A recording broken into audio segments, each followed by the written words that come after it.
Well, good afternoon. I am quite a mess, but that's all right. I'll try not to have as many blank spots in this video presentation than in the previous one. Oh, it must be in slow motion today. Ooh, it's near Halloween. But anyway, uh, 3 months in Ghana was reminded today of a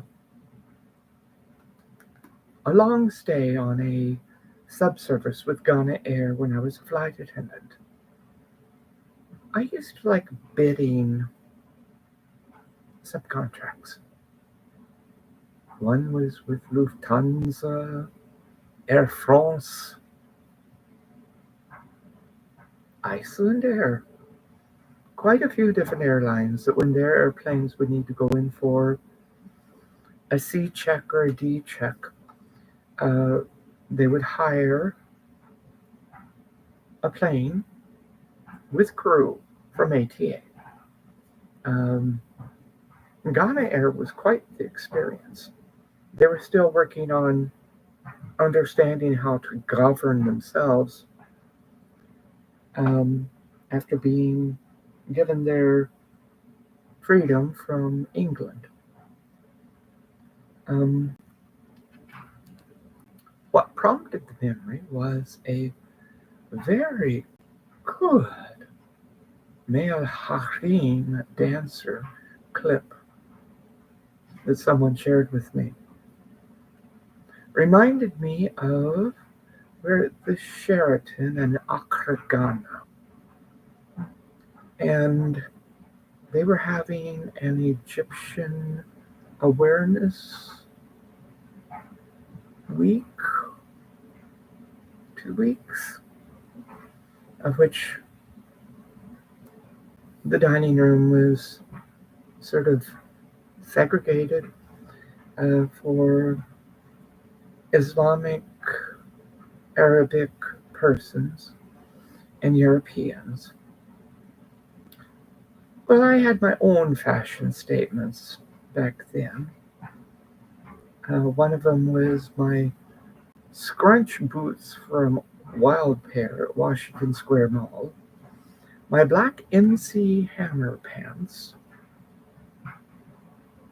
a sheer bodysuit, and a blue and black brocade vest. I was eating with the crew, and a gentleman came by and asked if anyone at the table would like a hookah.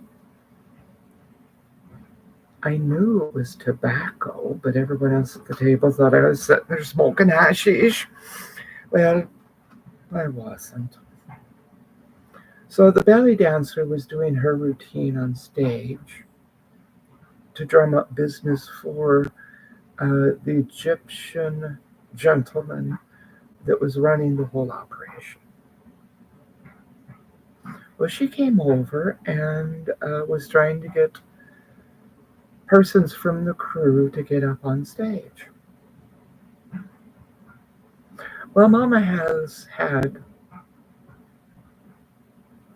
some lovely interactions with Arabic society and Persian society. They're different. And I know how to dance the harem. So she came to me at the table, and of course I got up. I went on the stage, and I think everyone else at my table wanted to shrink away into the wall because I did some moves that no one thought I would be capable of. Like dropping to my knees and then going back with my shoulders rubbing against the floor and coming back up and jumping onto my feet. Now the belly dancer moved off stage and let me finish up the set. Oh, I would have so much fun on layovers, even if I embarrassed the Americans I was with. How did I get 3 months in Accra, Ghana? Well, there were bid lines. And if I were out on a subservice and the subservice was going to continue, the company would have to spend several hundreds, if not $1,000, to get a new flight attendant to the subservice and the old flight attendants from the service. So I would contact scheduling and tell them I would be happy to stay on and save them money. And so I explored Accra, the zoo, the local market. Had to be careful at the local market because all of the medical supplies from the Americas washed up on their beach, needles and such, and experienced being with people. No matter where it was, I always enjoyed time away by myself, or maybe with one of my friends that was a flight attendant, Caroline Pernot.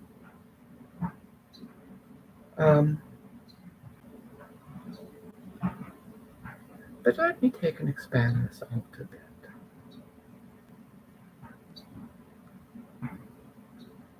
Through flying and my ability to blend as well as possible, all except for that time I had on a tank top and hot pink shorts going to Versailles. I got some whistles from some cabbies. I was a bleach blonde and very tanned and in shape. And there were, I can't say a few, but there were many interludes avec l'amour. Samir's my favorite. That's a story you'll have to ask for in person. And then Bahrain, and dating 3 military officers. And I know I'll get shame about this, but I think I even dated the more handsome son of Saddam Hussein once. I always enjoyed when I go to check out. I spent a lot of time in Bahrain. It was the Sheraton in Maman. I would go up, I'd wait till last to pay my bill. And the front clerk would say, "Oh, you have no bill. It's been taken care of." Why? I enjoyed sitting at the Middle Eastern table for the buffet, eating with my right hand, keeping the left one firmly between legs so I wouldn't use it.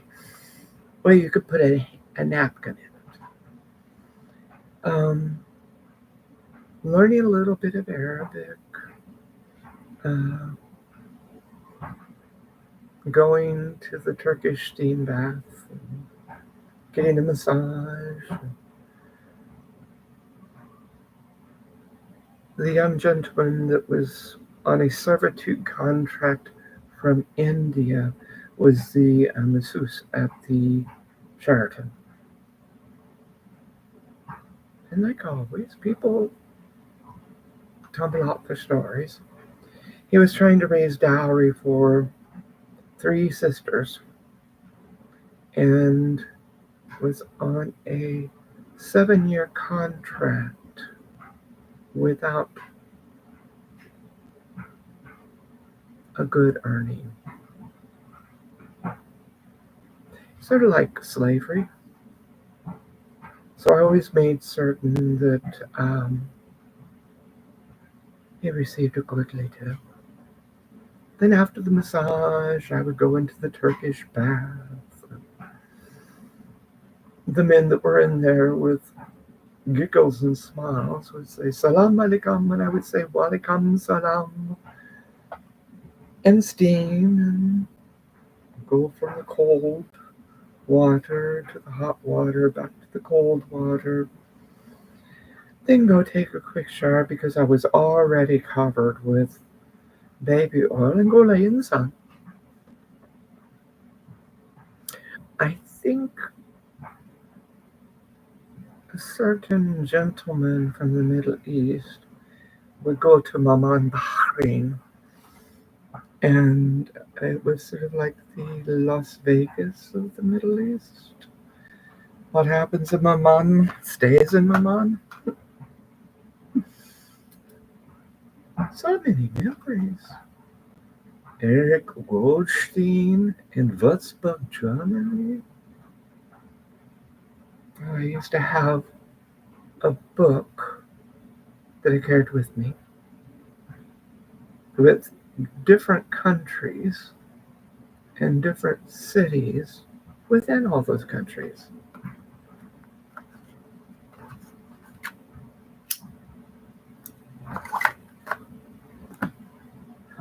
Never lacked for companionship if I wanted it.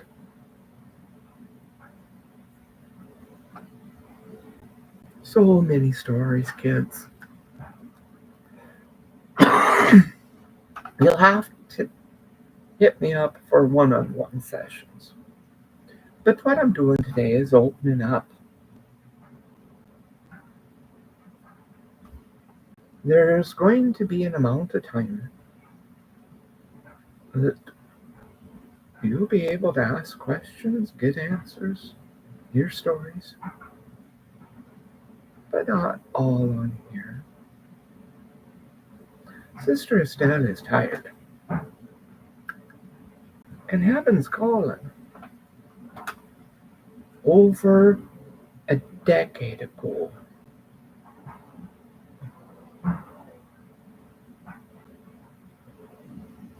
I made a choice to leave.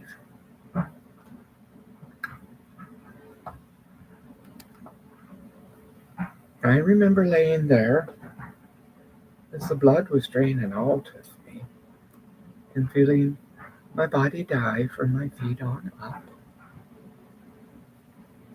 Some EMTs arrived, and they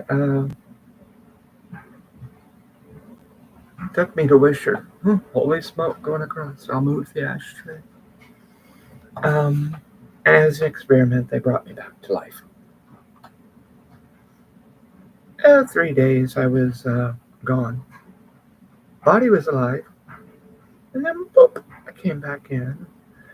The first person I saw was the dean of my church, and opened up my eyes and said, "Hello, Stephen." Everyone was expecting me to be a vegetable. Well, the stew wasn't ready for this vegetable. And in that time, I progressed. Not going into the walking thing, but who would have thought I would have escaped to Ireland?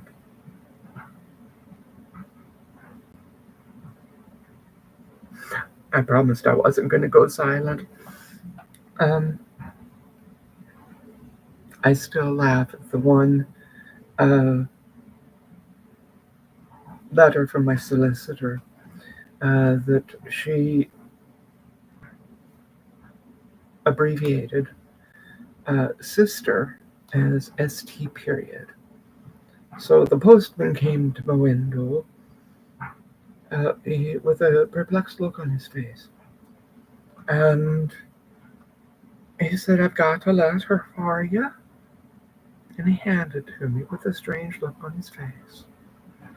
And the letter was addressed to Saint Estelle Irene Kinkade-Wilson of Oran.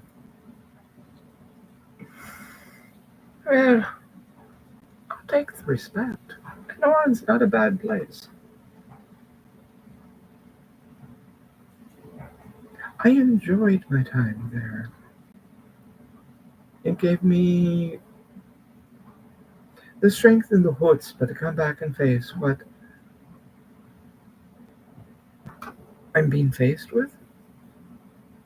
Well, as it be. So, it's a short one. And if you want the randy details, it has to be in person. But it's a beautiful day. I may walk out into Rocco's room. But remember, all of you are loved. Your purpose, your journey, your personal faith are all important. Gather together. Experience joy, bits of happiness, whatever. So, I'm going to disappear. Goodbye now.